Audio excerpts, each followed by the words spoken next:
Welcome again to the wonderful Great Give, the second day of our radiothon to help support the wonderful citywide effort to promote our many nonprofits in the arts and health and everything else in order to keep the city going in the fashion we deserve to go. Our next guest is Janet Alfano from the Diaper Bank. Hi, Janet.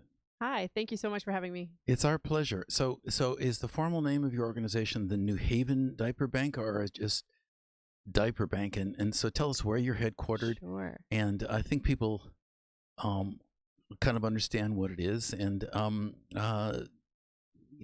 tell us a little bit about it, and then I'll ask you questions about my grandson's potty training. Sure.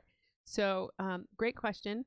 We were formed as the New Haven Diaper Bank when we started in 2004, and we have changed our name to reflect our service provision. So we are actually now known officially as the Diaper Bank of Connecticut. We legally changed our name this past year, so it is official now at the state level and the federal level. Our name is the Diaper Bank of Connecticut. So what happened? You began to find need beyond the immediate New Haven and Greater New Haven area. And who's being served at this point? That's right. So in around 2008, we actually expanded our service area with some funding from the state of Connecticut to include Greater New Haven, Hartford, and Bridgeport. And since that time, with community support, we've actually added distribution in Middlesex County, in Wyndham, and in a little bit in Stamford, Norwalk area as well. So is the Diaper Bank of Connecticut unique? Is there one Diaper Bank of Connecticut and you're it? Or are there other organizations doing the same kind of work under other names? Yeah, so there are other organizations that are providing diapers that are outside of our distribution network. And to explain a little further how we actually work to get diapers to families in need is we partner with organizations that are already serving low-income families. And we have about 50 partners throughout the state of Connecticut. Primarily, about half of our partners are in and around Greater New Haven because it's where we started and where we have, the most support. So we work with organizations like Iris and All Our Kin, Junta, all of the nonprofits that you've been talking to over the course of the past couple of days. That's right. Yeah. But also we are working with other organizations in those other communities as well. And we do that for a couple of reasons. One, we can reach more children that way, more families. And two, those other organizations are already providing other types of services like childcare, like a home visiting program to help new parents, shelter services, so that we can use the diapers as a tool for those organizations to engage the families in other needed services. So explain that a little bit, because Sure. because I was one of the things I was going to ask is the scope of the work, the delivery of the diapers to your partners, and then they take it from there. Because a lot of organizations they have a kind of hook for other extensions of other services. How does that apply to the Diaper Bank of Connecticut that you can give to by going to thegreatgive.org and dialing down to Diaper, and supporting it generously. But so tell us, Janet. Sure. So we encourage the organizations that we partner with to, in fact, use the diapers as a tool to engage the family in other services. What does that mean? So if you can imagine, a family is a part of a home visiting type program. You have someone that you don't know coming to your home to offer you some support, as a new parent. And you don't necessarily have a relationship with that person yet in the beginning, right? You need to sort of build that rapport, build that relationship. And so if you're coming with advice or with tools, that mom or that parent might not be ready to engage with you yet, because they're like, I'm trying to feed this baby. I'm trying to diaper this baby. I'm a new parent. I'm not exactly sure what I'm supposed to be doing. Please don't come here to give me some advice, right? So this is a way for those workers to engage that parent, that caregiver, where they are right in that moment. Because this is essential, and this is appropriately my priority as a parent. And so our partners, the folks who work our partner organizations really say this is such a lovely way for us to provide this essential basic need to families, and also to meet the families where they are right in that moment. And then, let's take a little time to get to what we need to get to, but really building that relationship is key right now. Mm. And so when I talk about diapers and diaper need, I talk about it in two ways. One, folks really think of it as this transactional thing, right? Give a diaper to a baby. And it is that because it is an essential need, but also it's relational because it's acknowledging really the humanity of the person, with whom you are interacting. That's right. I'm thinking of many situations where young parents or teen parents, living in tough circumstances, might not be able to afford sufficient number of diapers for the like a little newborn, Right. and may not be able to, I don't know, bring the child to the school-based daycare Right. because they're embarrassed they don't have the diapers, and Right. to be able to rely on a sufficient supply, Mm-hmm.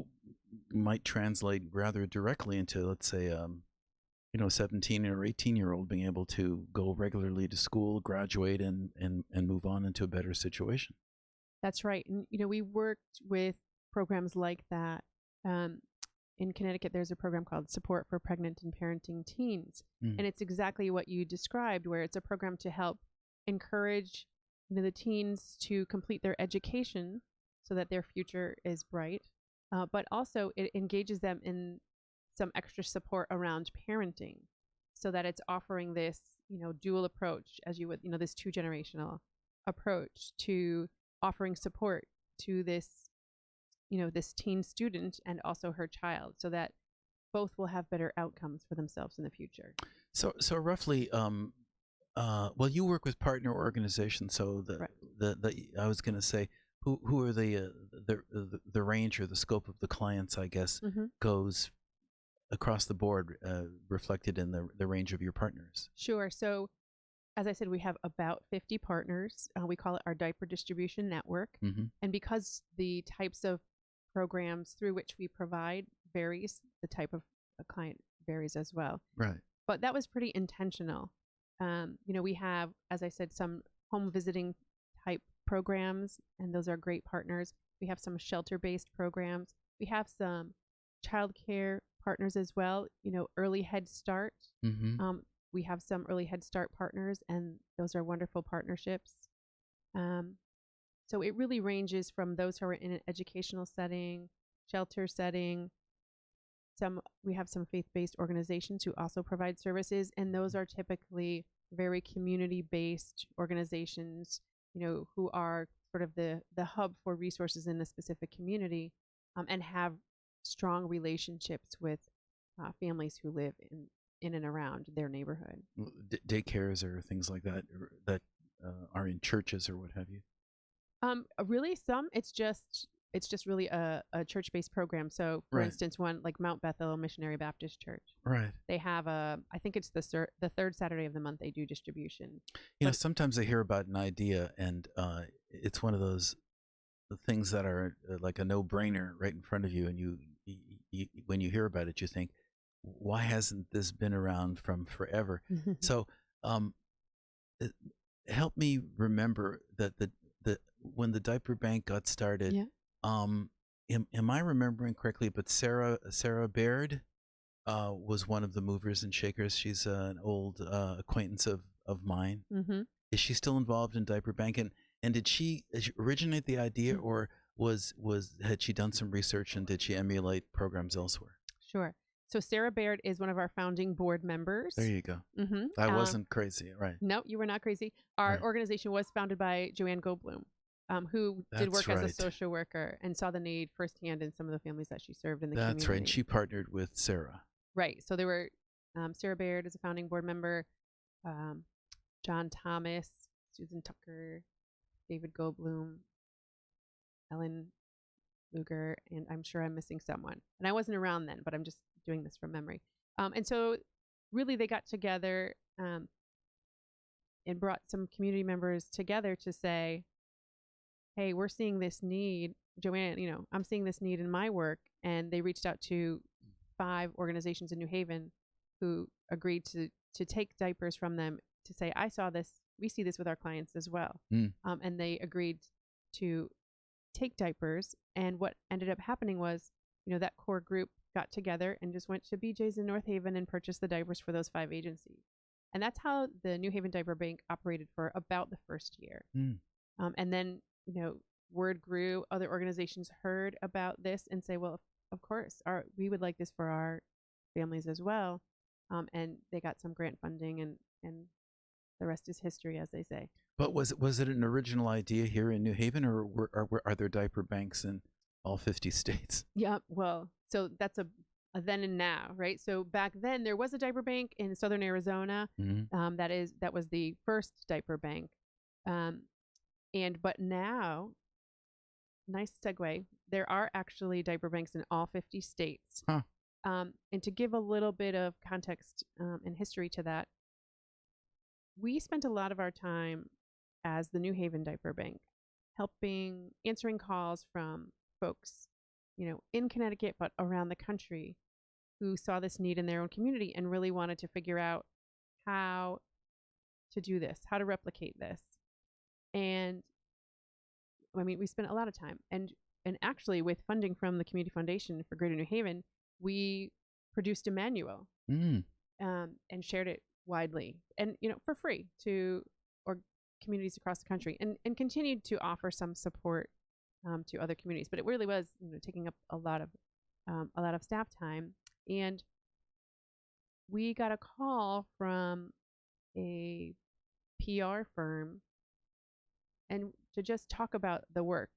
And the person from the PR firm was reaching out to, there were a few diaper banks around that time. So this was around 2009. And what she found was, this need that folks were filling in the ways that they could in their communities. And her client, unbeknownst to us at the time, was Kimberly Clark. Mm. And they had an interest in working with diaper banks in some way. And from that was founded the National Diaper Bank Network, which was Joanne Goldblum, our founder, is the founding executive director of that organization, which came into being in 2011. And the National Diaper Bank Network does what? Raises money for the other 50 diaper banks, or provides diapers for those who then pass the diapers along? How does that work? It's more of an and instead of an or. But really, so what they did was actually work to establish diaper banks across the country in all 50 states. When it was formed in 2011, that was not the case. Oh. And so they offered technical assistance, logistical assistance in terms of helping communities be ready to handle, diapers, truckloads of diapers, and all those kinds of things that Right. most social service folks don't necessarily know how to use a pallet jack, or have vendors that are truckers and trucking companies and that kind of Right, thing. because these are big products. I have a visual image of a warehouse on State Street. Yes, Is that still that's us. that's where the forklifts lift those diapers? Yeah, we still use a pallet jack. We sometimes rent a forklift, but yeah. So Does the executive director, is she required to operate the forklift? I am not. I do know how to use a pallet jack though. What's a pallet jack? You know how to lift in the? It's basically a forklift without the electricity. I mean, it's You crank it up like a tire jack. Crank it up.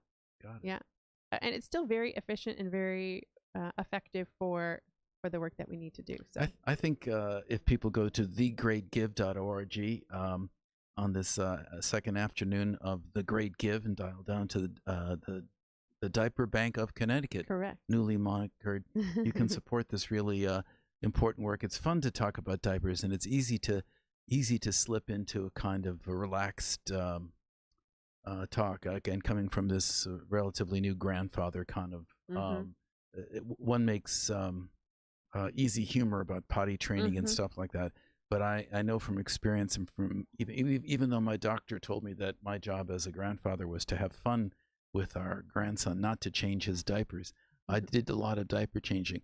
Mhm. The whole business is very stressful Mhm. to a lot of people. Mhm.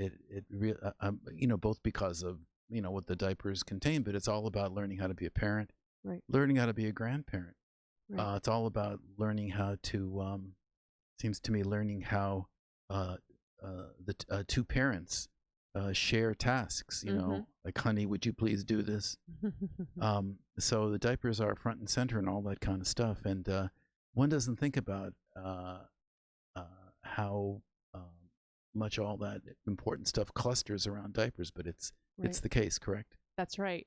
And, imagine even in the best of circumstances, having a newborn at Uh, home is quite stressful, particularly for the first time. And so imagine if you aren't able to provide everything that that child needs, particularly something so basic and essential as a diaper. It impacts the health of the child. It impacts your ability to bring your child to childcare. Maybe it could impact your ability to go to work or go to school.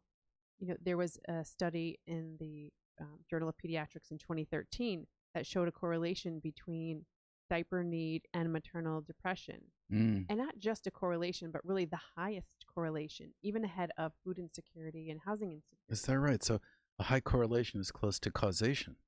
Well, I mean, I wouldn't, we couldn't take it that far, and we really wanted to understand why.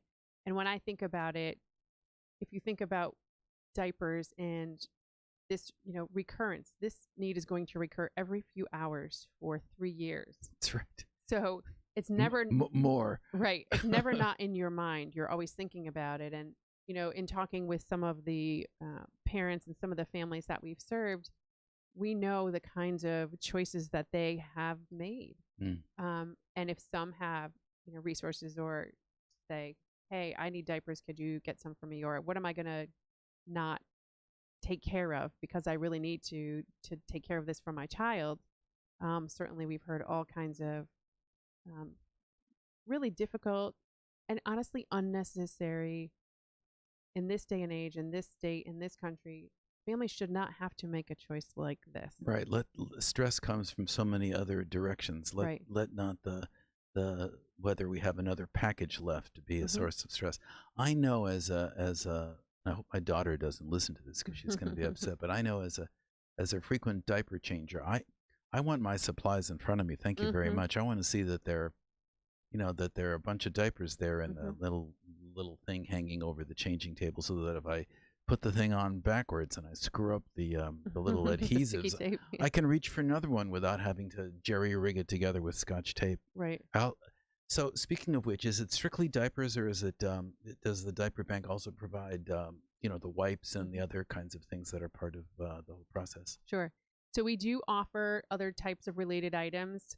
We're doing most of our purchasing for the diapers, and we have recently added period supplies to what we provide. That's a newer program for us, and we've sort of quietly been putting it out there to a couple of our partner agencies, and we hope to launch that um, in a really big way, in a substantial way, because we know the need is related and similar, and the families that are in need of diapers we know are also in need What's the name of the? feminine hygiene products, so period There you supplies. go. Okay. Mhm. Okay. Um, I would be remiss in treating the Diaper Bank of Connecticut, that you can support by going to thegreatgive.org. I'd be remiss in not asking you if you would perform your poem Oh, or sure. do whatever. Then we'll talk just a minute or two after that, Okay. and take it from there. Sure. So thank you, and thanks for the opportunity for doing something like this. It does make it fun and engaging, and what this my little snippet will demonstrate is the power of art to engage and move people. So many folks may know it's an Eminem song from the movie 8 Mile, and it's called "Lose Yourself."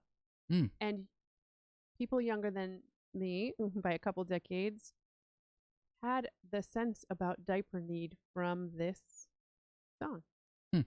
And so I'm going to just read a snippet of it because it talks about one of the talking points that we make when we're talking about diaper need, which is that there's no public or federal subsidy for diapers like food stamps or WIC. So I'm going to just Hmm. I'm not going to wrap it. That is not in my wheelhouse, but I will talk as much to the cadence as I can. Okay, so I'm just going to do a few lines. All the pain inside amplified by the fact that I can't get by with my 9 to 5 and I can't provide the right type of life for my family because, man, these bleep bleep food stamps don't buy diapers. And it's no movie. There's no Mekhi Phifer. This is my life, and these times are so hard. Well, if you like that variation on rap by Janet Alfano, the executive director of the Diaper Bank of Connecticut, do call the greatgive.org and support this wonderful organization. And right there, I am reminded of that low-income families cannot buy diapers and other kinds of hygiene products. Correct. with the food stamp support.